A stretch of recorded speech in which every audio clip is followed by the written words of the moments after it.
Get lost. I don't mean that as any sort of harsh imperative. It's actually a piece of loving advice. It's good to get lost. I get lost all the time. In part, I do mean that literally. I have little to no innate sense of direction. I am often genuinely lost. The degree of my navigational ineptitude is shocking to many people. I can go somewhere 10 times and not recall how to get there. I'm the guy who has to ask if I go left or right down the hallway when leaving a doctor's appointment. This drove my father crazy when I was learning to drive. We'd get in the car, he'd state a destination, I'd ask how to get there, he'd subtly remind me I had been to said location many times in my life, I'd shrug, and so it went. My dad is a car guy, a go-for-a-drive guy, a road trip with no map and a snowstorm and somehow make it home guy. My dad struggled to understand how his progeny, his firstborn son, could be so helplessly, hopelessly lost. It's okay, though. My dad accepts me, and I'm quite comfortable with my directional shortcomings. It embarrassed me a little when I was younger.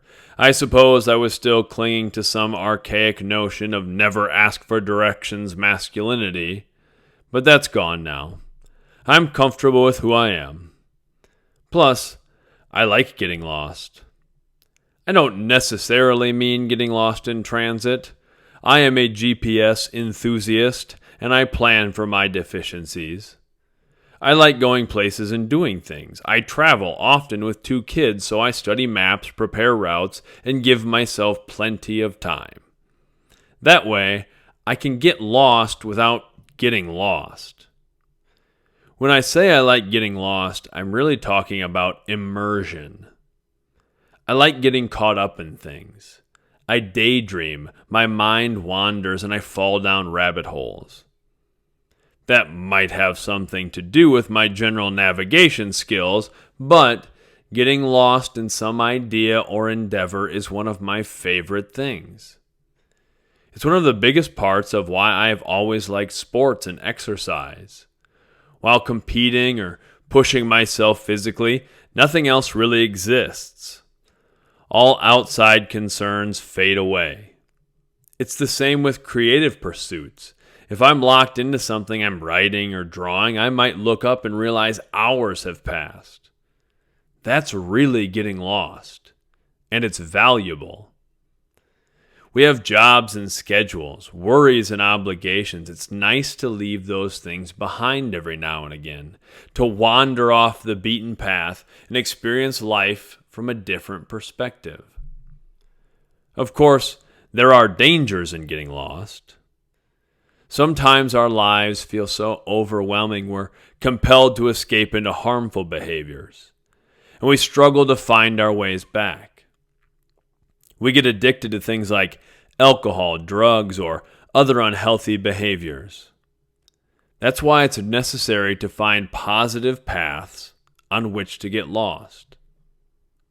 In part, I think that's why so many recovering addicts get deeply engaged with new endeavors. One habit replaces another. They find new escapes. During our social distancing, I have talked to people struggling to find meaningful pursuits with which to fill their time. That's a real mental health concern now and always. I've told students to explore as many interests as possible, to try things and see what sticks. I want them to be passionate about their endeavors, and I want them to have places to turn when life gets hard.